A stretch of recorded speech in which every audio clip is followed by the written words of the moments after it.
Գյորջյան Կասկադ 60 ամիս փուլային վճարում բազմաթիվ առավելություններ։ Բարև ձեզ, այսօր նայում էի երկրի վարչապետի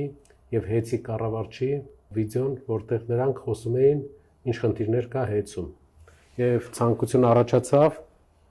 ներկայացնել այլընտրանքային տեսակետը, իրականությունը, որպեսզի դուք բոլորդ հասկանաք, թե ինչից էին խոսում, ինչն էր ճիշտ, ինչը սխալ։ Իմ հետ կլինի պարոն Սողոմոնյանը, ՀԵՑ տնօրենների խորհրդի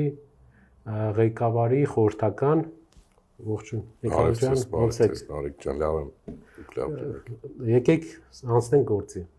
Հիմա մենք ձեզ կներկայացնենք, թե ինչ է խոսել Նիկոլ Փաշինյանն ու Ռոմանոս Պետրոսյանը, եւ նաեւ կներկայացնենք, թե որն է իրականությունը։ Ինչու ենք էսի անում մենք, որովհետեւ երբ նայում ես վիդեոն, դու sense կասկած առաջանում մոտդ, սկսում ես կասկածել, կարող է մի բան են չի։ Ուզում եմ կետ անցնենք, որ բոլորը տեսնենք, թե որտեղ մի բան են չի։ Ի սկզբանե բարձր ղեկավարության, մասնաճյուղի տնօրենների, գլխավոր տնօրեն եւ տեղակալների կարգավճարները վերջիններիս կամովին հրաժարվելու արդյունքում մի քանի տասնյակ միլիոն դրամի խնայողություններ ձևավորվեցին։ Առաջինը պատում են նրա մասին, որ ՀԵՑ-ում աշխատավարձերը ցածր են ու իրենք ստանալով Սամվել Կարապետյանի կողմից աշխատավարձ, պարգևավճարներից հրաժարվել են եւ հնարավորություն են ստեղծել աշխատավարձ բարձրացնել։ Հարգելի հայրենակիցներ, ՀԵՑ-ում աշխատավարձը որոշում է հանրային ծառայությունների կարգավորող հանձնաժողովը, որը արգելում է ավելի բարձր աշխատավարձ վճարել։ Նույն բեցում, նույն աշխատավարձն է, եթե դուք այդպիսի լավ տրամադրվածություն ունեք մարդկանց հանդեպ, որ ուզում եք աշխատավարձ բարձրացրեք, բեցում ինչու աշխատավարձը նույն չափ, ինչքան ՀԵՑ-ում, որտեվ նույն հանրային ծառայությունների կարգավորող հանձնաժողովն է որոշում։ Ասեմ ավելին, ի տարբերություն բեցի, ՀԵՑ-ում վերջի տարիների ընթացքում Սամվել Կարապետյանը իր անձնական միջոցներից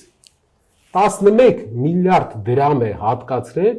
ավելյալ աշխատավարձ տալու համար կամ աշխատավարձը մարդկանց բարձր պահելու համար, որը ոչ մի սակագնի հետ կապ չունի, իր միջոցներից է։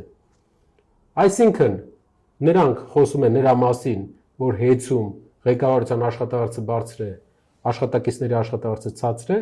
ուզում եմ ձեզ տեղակ պահել, որպեսզի հակադրություն ստեղծեն, ինչպես միշտ իրանք ղեկավարություն եւ անձնակազմ հակադրություն են ուզում ստեղծեն, ուզում եմ ձեզ տեղակ պահել, որ իրենք թող բեցով զբաղվեն, բեցում էլ նույն վիճակն է, բեցը պետական է, իրենցն է, բայց բեցում ինչու չեք փոխում, ՀԵՑ-ում եք փոխում։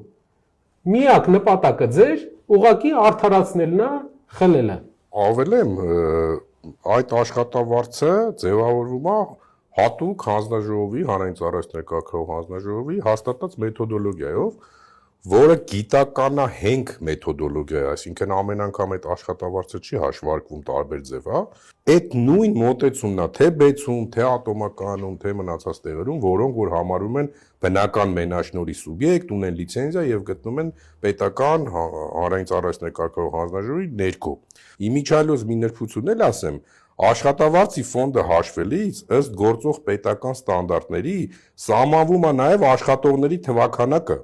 այսինքն ոչ միայն մենք ենք որոշում քանի հոգի աշխատի, հենց այդ կարգավորման տիրույթում մենք սահմանափակ ենք թե աշխատավարձի տարեկան ֆոնդով, թե աշխատողների քանակով։ Բայց չնայած դրան, Սամվել Կարապետյանը 28 միլիոն դոլար իր գրպանից վճարել է 11 միլիարդ, որ աշխատավարձերը հնարավորինս բարձր պահի կամ ավել մարդ պահի աշխատանքի, պարզ ասենք, հասարակ քաղաքացին դրա համար չի վճարում։ Հասարակ քաղաքացին հավելյալ աշխատավարձերի համար չի վճարում, վճարում ենք մենք, վճարում է Սամվել Կարապետյանը իր միջոցներից։ Անցնենք երկրորդ կետին։